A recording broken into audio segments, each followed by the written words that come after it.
Morning students. मैं advocate हर्ष रावल का एक ब्रीफ इंट्रोडक्शन देना चाहती हूँ। वो हमारे कॉलेज की स्टूडेंट है and he is very active. और जैसे हम हर बार आपको बताते हैं कि लॉ को आपको पढ़ना भी है, साथ में इम्प्लीमेंट भी करना है। तो इनकी एक खासियत थी, पढ़ते पढ़ते ये जो है लॉ को इम्प्लीमेंट करते गए। And that's why you can see that after finishing LLB बहुत ही कम समय में वो हाई कोर्ट में प्रैक्टिस करने लगे। जैसे बहुत लोग कहते हैं कि start from the district court, 10 साल वहां करने के बाद ही आपको हाई कोर्ट में जाना चाहिए। तो एक चीज सबको लागू नहीं होती है, ये हर्ष ने साबित करके दिखाया है। इनका जो स्पेशल फील्ड है that is public interest litigation, कि जो 20 साल की प्रैक्टिस के बाद नेचुरली एडवोकेट्स इसमें जाते हैं। But he has started his practicing in public interest litigation because he like to work for the society. और apart from this he practice with labour laws, labour law में भी वो practice करते हैं और अदर क्रिमिनल और civil में भी वो उनकी प्रैक्टिस चलती है। So without wasting time, I request Harsh Rawal. So please continue. Thank you so much, ma'am, for this introduction, kind introduction. So we'll skip to the slide itself. So my topic is today fundamentals of advocacy for upcoming advocates. So the things which we are learning in the colleges, the things which we are learning while studying the law books, curriculum books are different. But when we are going to the court, when we are experiencing the whole new different world, the world of litigation, it is totally different. So we all, every newcomer faces certain kind of situations, certain kind of problems. There are set of requirements. There are these things are not stated in any book, but still these are the essential things which one should think and prepare when they are going uh, for in the world of litigation. Now let's begin. So these are the pre-preparation for legal profession. So these are the things which are essential according to me. So in legal profession, before entering into legal profession, these are the things which one should be prepared. So first is curriculum vitae, second is internship, third is legal research and drafting, and fourth is courtroom appearance and decorum. So we will dissect these issues one by one, starting from the curriculum vitae. So curriculum vitae is the Latin. Uh, Curriculum vitae is a Latin for the story of your life. A curriculum vitae is a marketing document that gives a summary of job seeker, a summary of a job seeker, career history, academic qualification, and also explain their future potentials. CVs are valuable and important because they are your first and maybe only direct communication with the potential employer. For this reason alone, it should be carefully thought out, designed, and written so that it may make an immediate positive impact on key decision maker. When a reader looks at your resume, they should be able to quickly gain a clear indication of your experiences and potential. Bear in mind that the person reading it will never have met you, so keep it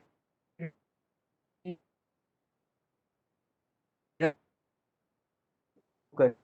It will reflect your resume depending on the length and breadth of the candidate's career. The essentials and fundamental part that every CV should include are personal summary, career objective, career history, done any previous internship, or if you are in the profession itself, if you have worked with any other lawyer or in any firm. So these are the things which you should put there in a very precise and very presentable manner. Academic qualifications, co-curricular activities, publication if you have if you have published something, then your area of expertise.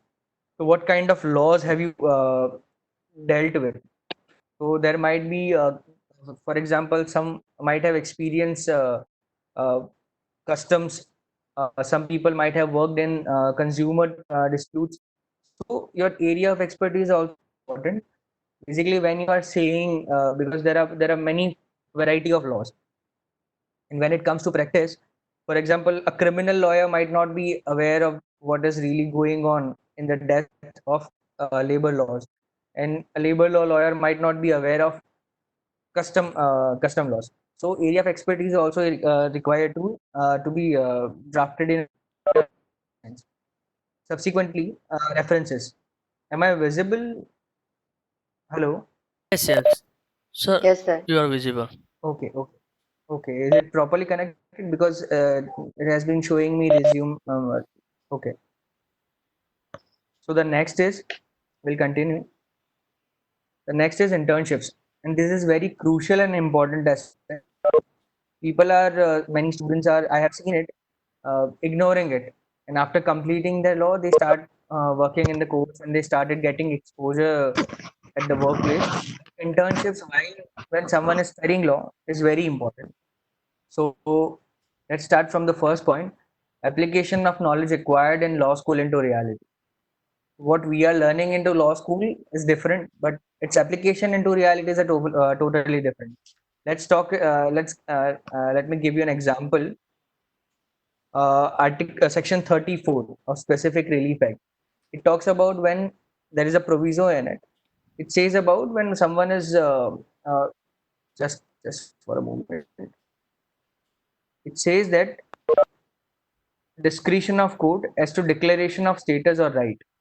So any person entitled to any legal character or to any right as to any property may institute a suit against any person denying or interest to deny its title of such character or right, and the court may, in its discretion, make therein a declaration that he is so entitled, and the plaintiff need not in such suit ask for any further relief. Now, this is Section 34 suit. Many lawyers are filing it as a declaratory suit. જાહેરાત કરવાનો દાવો જે declaration suit કહેવાય છે, it files under Section 34 of the Specific Relief Act. So, but there is another glitch in, there is another proviso which we have see, provided that no court shall make any such declaration where the plaintiff being able to seek further relief than mere declaration of title omits to do so. That only declaration of title is not essential. You have to seek whatever you can at that suit only. So, for example, you have filed a suit, but you have not specified about the possession.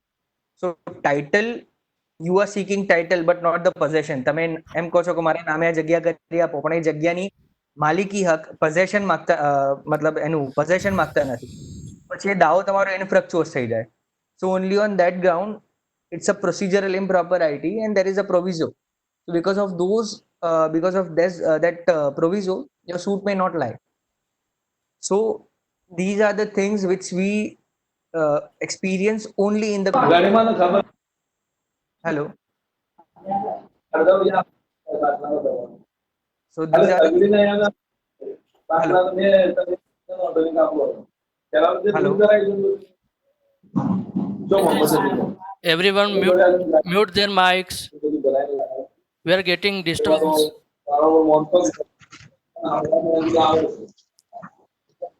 So next is getting exposure and networking. So Divya Ben, Yes, yes, sir. please mute your mic and do Duka Kersat. Who is there? Dukka. Yeah, they are speaking. Okay. Shah Saili, please mute your mic. I have to write in a chat box.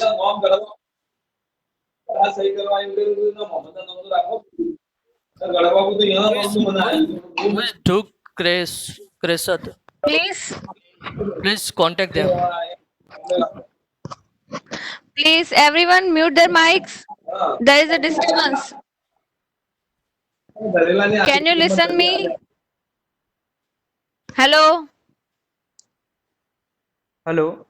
Okay, Everyone. sir, continue.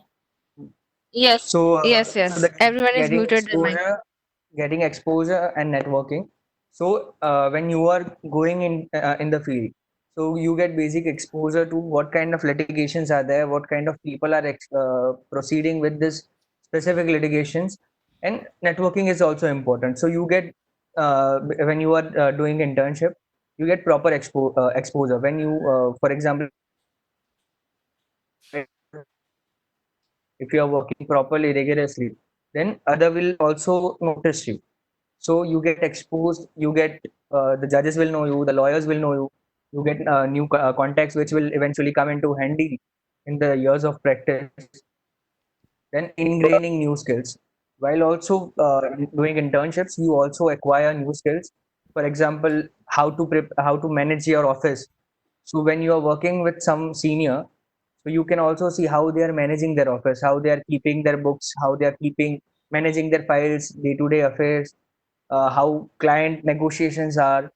So this skill are also important, and which you can only learn at the time of internship. Acquaintance with rigorousness. So the schedule of law is a jealous mistress. So when you are into the profession of law, so you have to work with very with rigorousness. So the schedule, timing schedule, when you are practicing before the high court, or when you are practicing wherein, for example, in criminal cases, where you have to prepare things in very stipulated time. For example, there is order tomorrow, and I have to get the stay of the order for tomorrow only.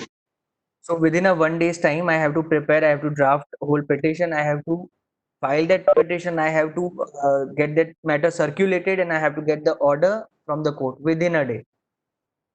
So these are the things which can only be learned by experience, and there is no law book. So the twists, the glitches, the U-turns, what we used to do in the practical sense, that can only be learned while internships. Unlearning the myths. So unlearning the myth is also important, because while learning law, we all learn something in law colleges, but sometimes that law is not. It is totally different in the practical essence. So what we are learning in the law schools might be different. It's a practical approach is totally different. There are certain laws which there are certain aspects which we are learning in the colleges, but are not at all relevant in the reality. So there are also some myths. For example, some people are saying that life imprisonment means someone it's 14 years or 16 years, but no, it is not. Life imprisonment means you will stay in the prison till you die.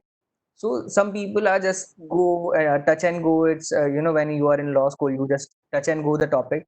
But in the practical aspect, when you are dealing with specific case, you go into the depth of that case, you go into the depth of that law, you find the judgments, and you get expert on. You try to be an expert on that situation.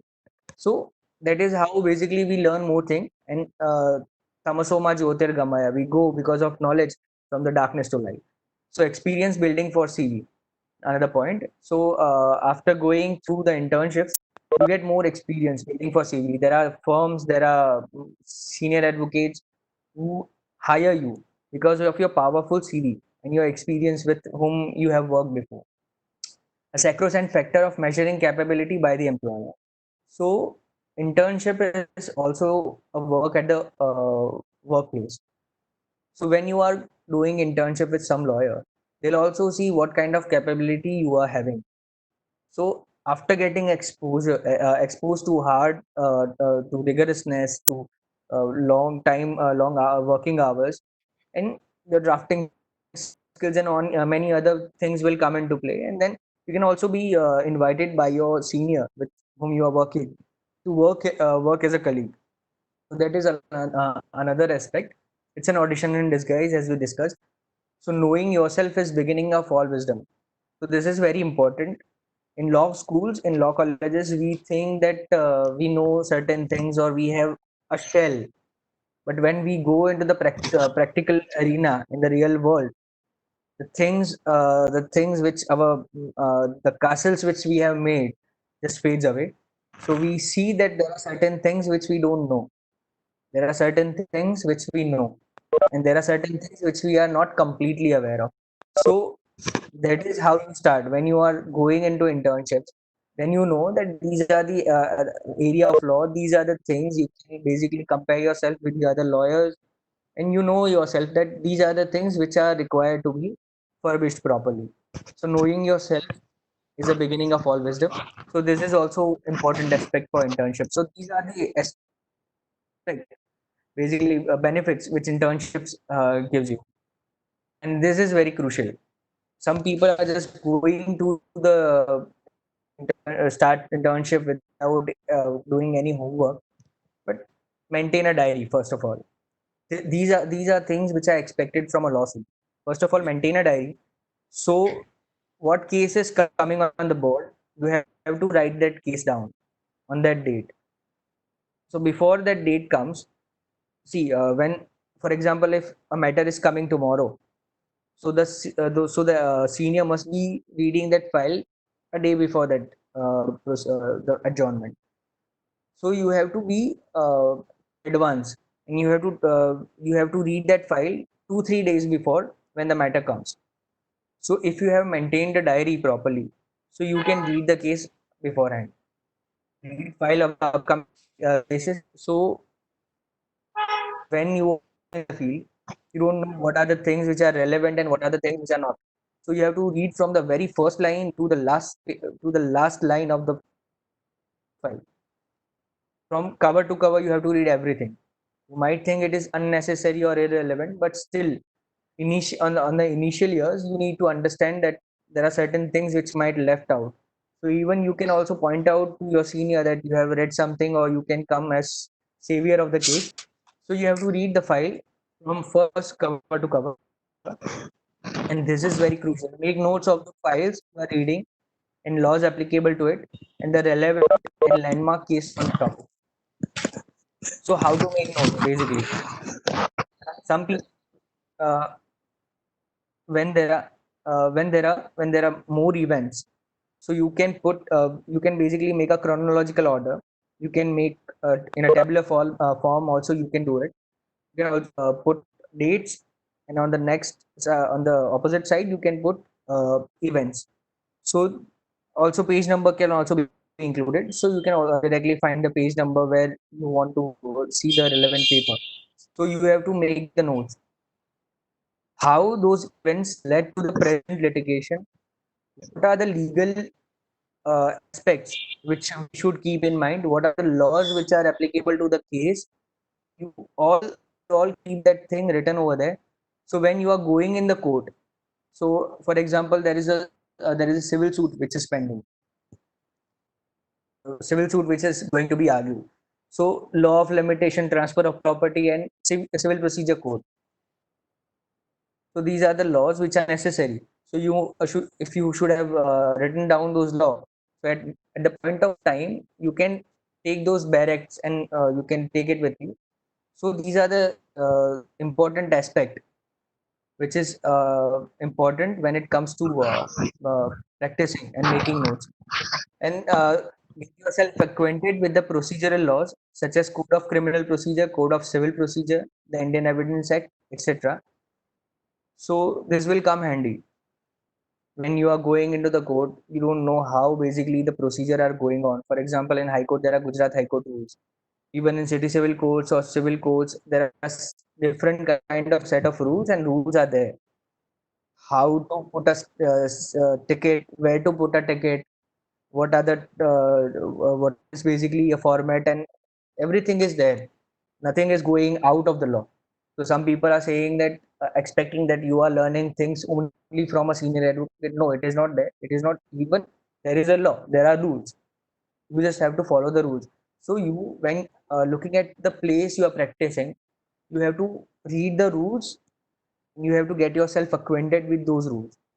તો તમને ખબર હોવી જોઈએ કે તમે કઈ જગ્યાએ જાઓ છો, તમારી એપ્લિકેશન ક્યાં જાય છે, અને તમે કઈ જગ્યાએ કઈ ટિકિટ લગાવો. Everything is there. Everything is written. The next is legal research and drafting. This is very important. Use of legal research software such as SCC Online, Manupatra, the laws etc. So uh, how to use SEC online. So when you are using two phrases, for example, termination and resignation, you want to find some judgment which covers the both issues. So how to put that end in capital, or how basically you can get the shortcuts to find the judgments. That is also very important. So there are shortcuts in every other software. You can search judgment. You can find the judgment by way of directly putting the citation if you have citation. And if you really want to just do research on the topic, you can put specific law into it, or if there is no such law, you can put the keywords, and then you can search on the topic. But before reading that, you should also give a glance on the commentary also, so you can see that what are the landmark laws, which landmark cases which are already there. So you can also, if you get the case, then you can also click on the cases citation, and you can also see how which are the cases which are referred, and what are the judgments which are relied on these on the judgment which we are reading. So you can get the whole link. So these judgments, these softwares applications are very much important. SEC online comes with articles and everything. You can read articles, you can read law reports. When it comes to Manupatra gives you a different kind of legal research amenity. You can see whole map. For example, you are searching a case and you found a case. When you click the case, you can see there is a map. There is whole web created by the system.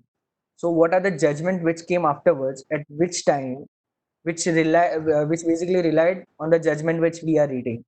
So everything you can see, it's very easy.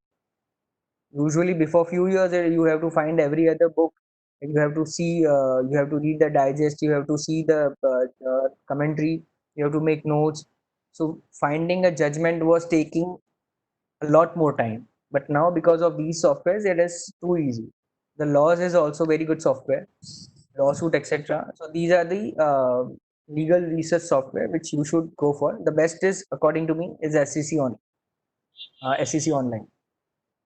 Then practice drafting of letters, petitions, plaints, appeal, written statement, affidavit and counter affidavit, etc. These are the basic, bare essential when it comes to drafting.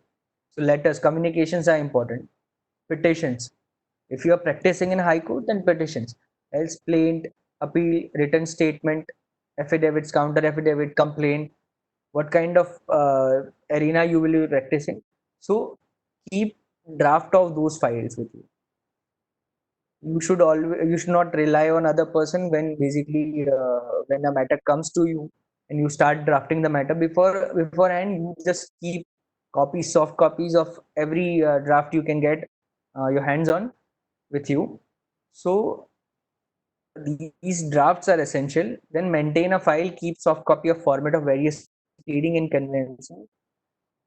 Then make note of the landmark judgments when you are dealing with specific laws, or when you are even reading any aspect. For example, right to privacy judgment came, so that will be applicable in huge arena. So that you should also make the notes of the landmark judgment.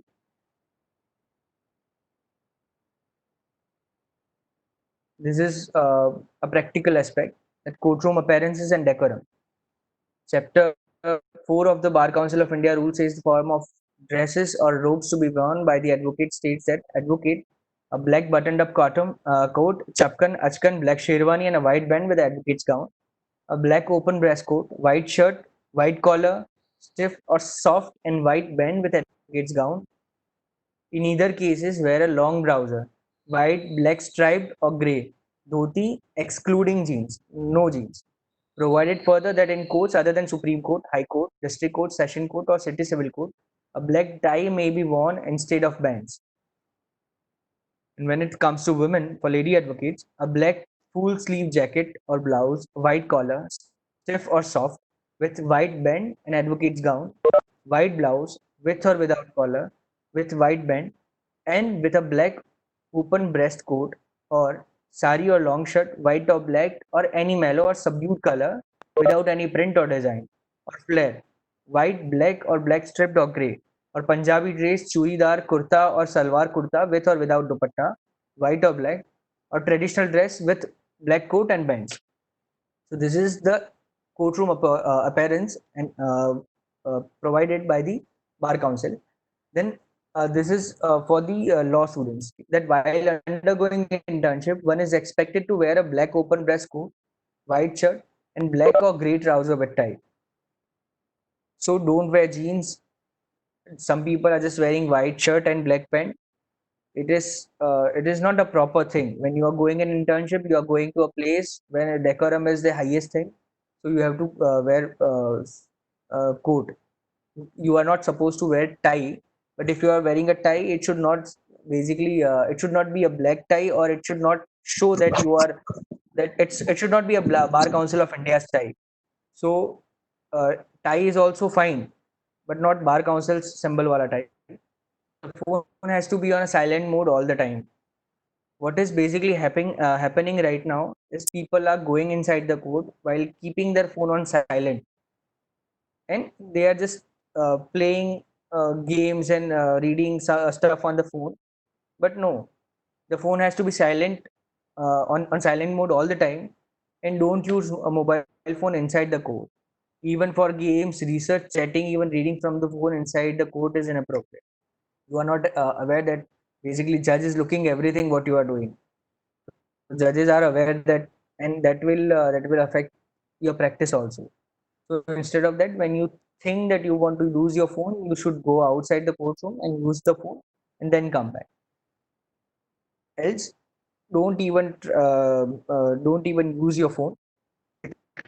It doesn't look good.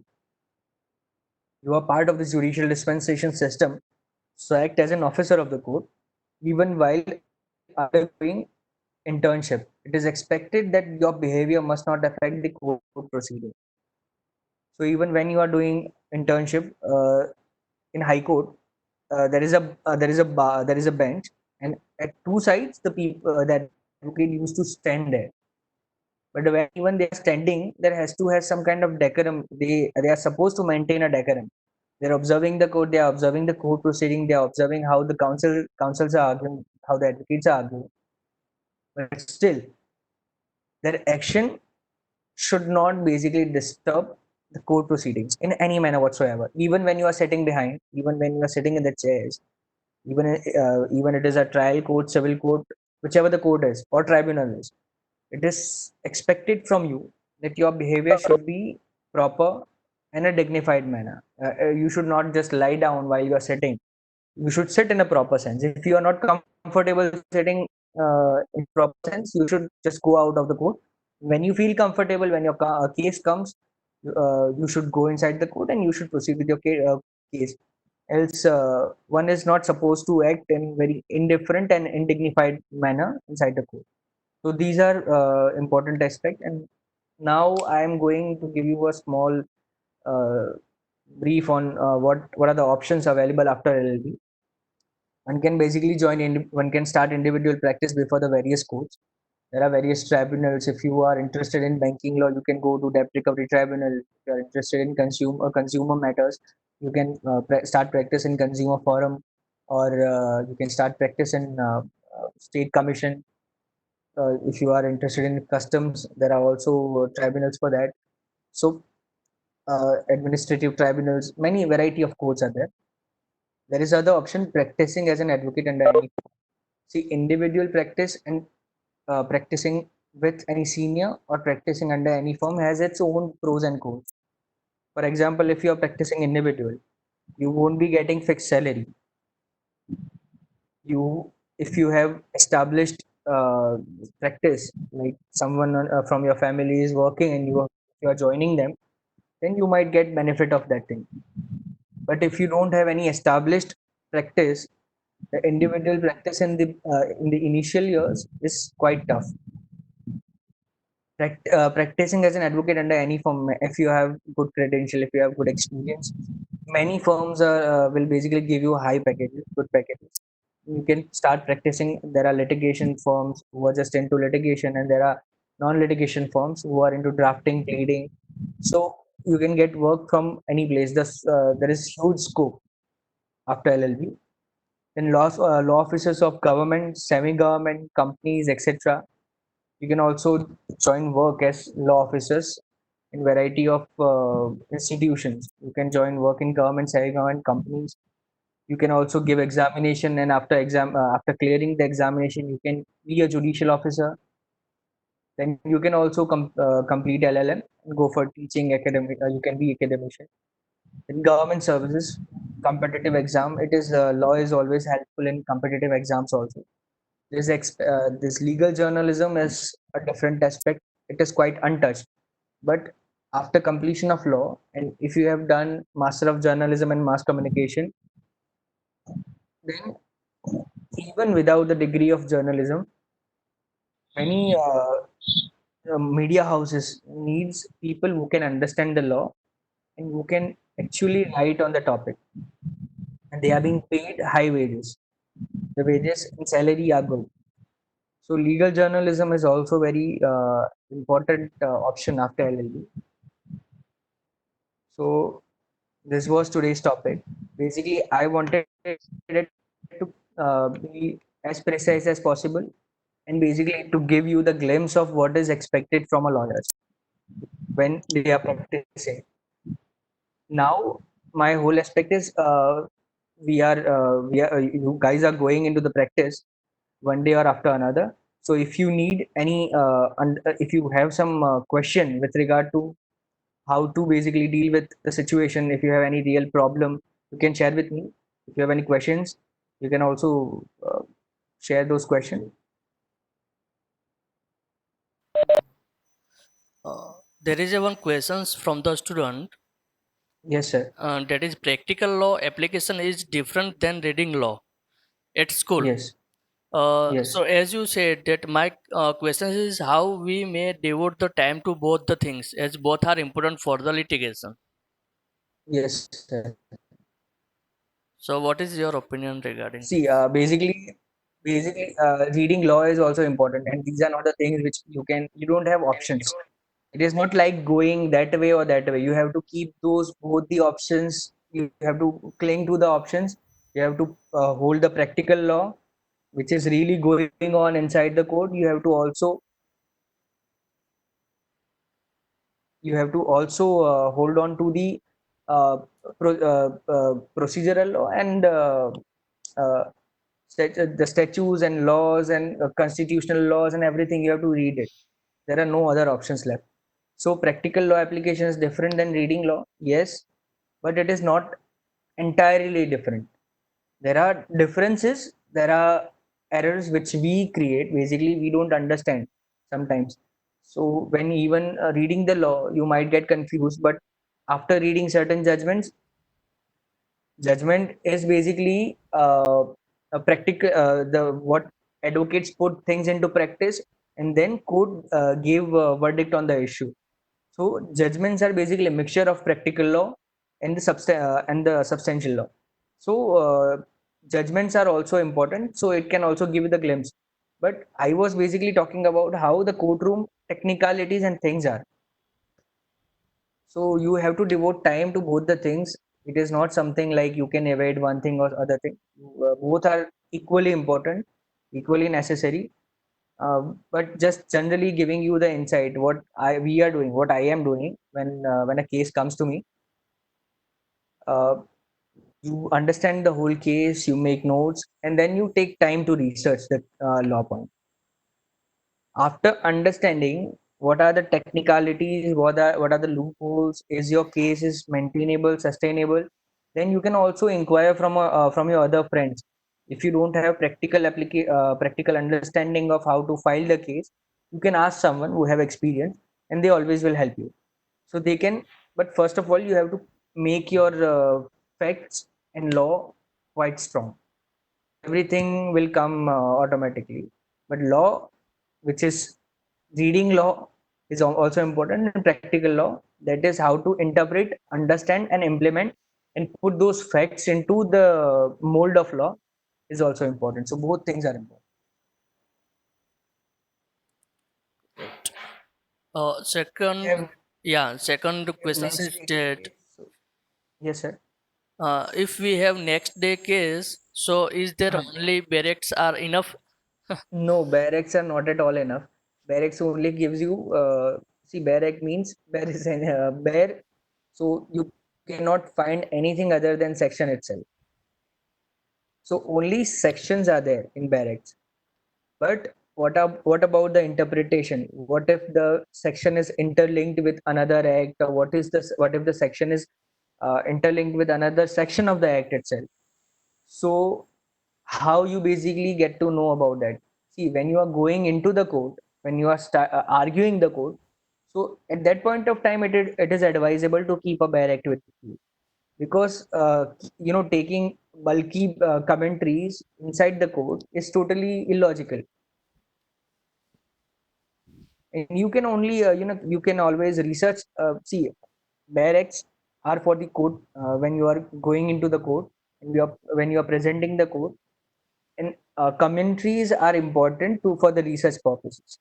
So after doing the proper research on the topic, when you find a certain judgment on the issue, you can note it down. You can get the print of that judgment. You should not take the commentary. Basically, it is, if you want to take commentary inside the court, it is fine. But taking commentary inside the code is basically a waste of energy. So you should keep barrack with you, and only at the time of argument.